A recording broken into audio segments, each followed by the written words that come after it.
Hello. I am Fluffypants1337. Today I am here to read a story Kasa wrote. I think it is awesome and you should watch this video.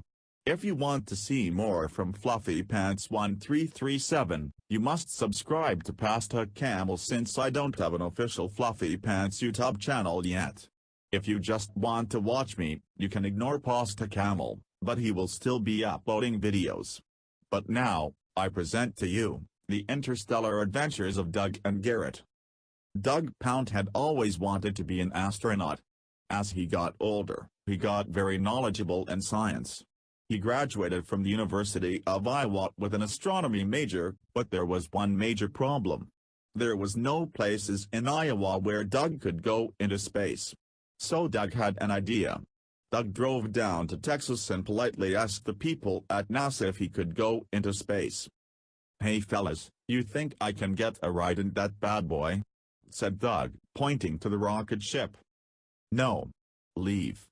Nobody can go on this thing unless you are professionally trained," said the officer, whose name Doug said Garrett. "You know Garrett, has it been your dream to go into space just like mine?" said Doug. "Yes, but only certain people can go into space. It's a very exclusive privilege," Garrett responded. "No it isn't. All you need to go to space is to believe. We don't need a fancy rocket ship," said Doug. "I like the way you think." "The name's Garrett Wash, a former professor from the University of Iowa," said Garrett. "Hey, I went there," said Doug. "Nice, it's a great school," responded Garrett. "You live around here?" asked Garrett. "No, I live on Maple Street in Iowa," Doug answered. "We should hang out sometime, do space things," said Garrett. One weekend, Garrett traveled down to Iowa to see Doug. They were thinking of ways to travel to space in Iowa, and not have to have those special professions that a normal NASA astronaut has to have. They had many interesting ideas on how to build a rocket ship. They put thrusters on a water bottle which they had scientifically modified. That barely brought them 5 inches off the ground. They tried to make a rocket ship out of a silo by attaching thrusters to the bottom and attaching some fuel tanks. That worked out much better than the bottle, but still didn't get them into space. Then Doug had an idea.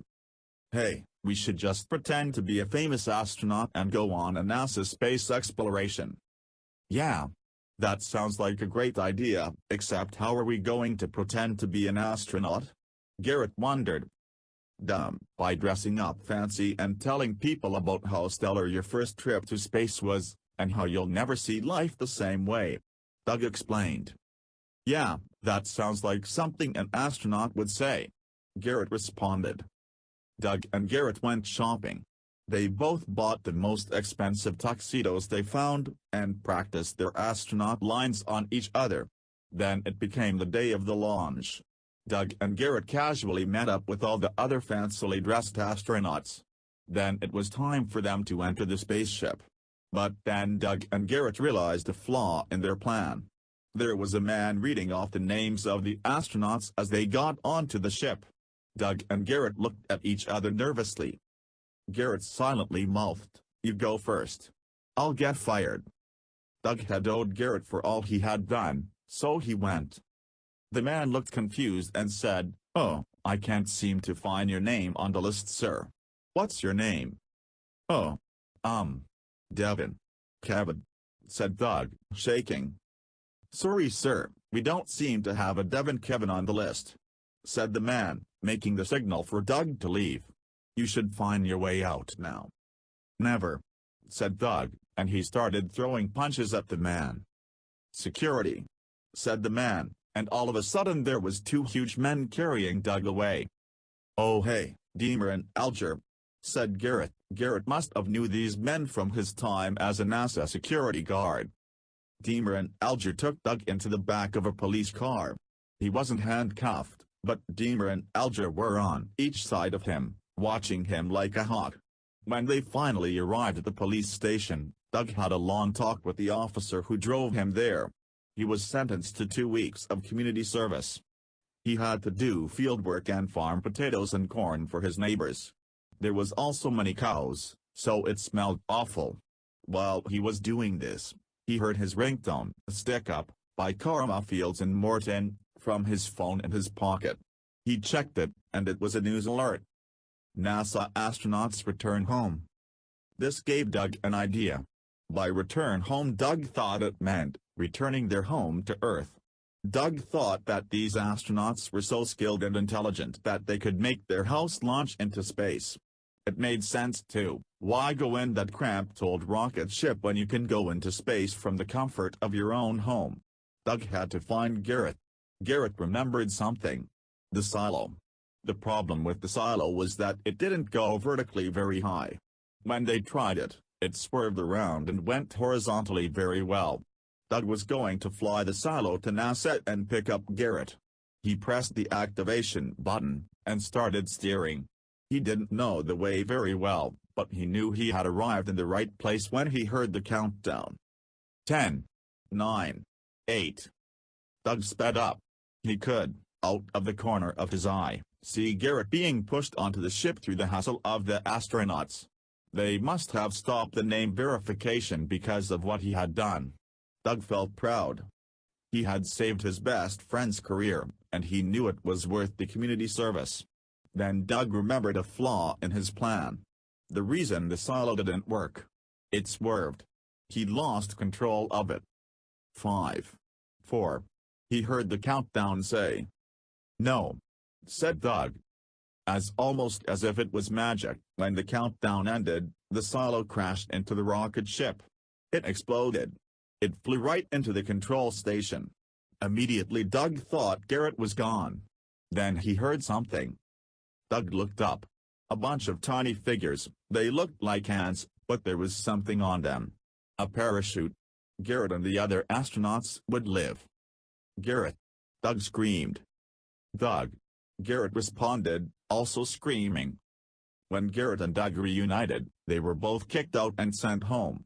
They went back to Doug's place, and Doug told Garrett about his idea. "I saw this news article. These astronauts took their house to space. I think that will work," Doug said, excitedly.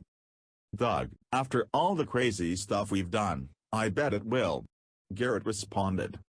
They got straight to work. Garrett invited Deemer and Alger to Doug's place to help. First, Deemer and Alger broke holes in the floorboards and attached dozens of thrusters. They said that it would take a lot of power to lift a house into space. They even invited the name verification guy over, to make sure they had all the instructions and materials.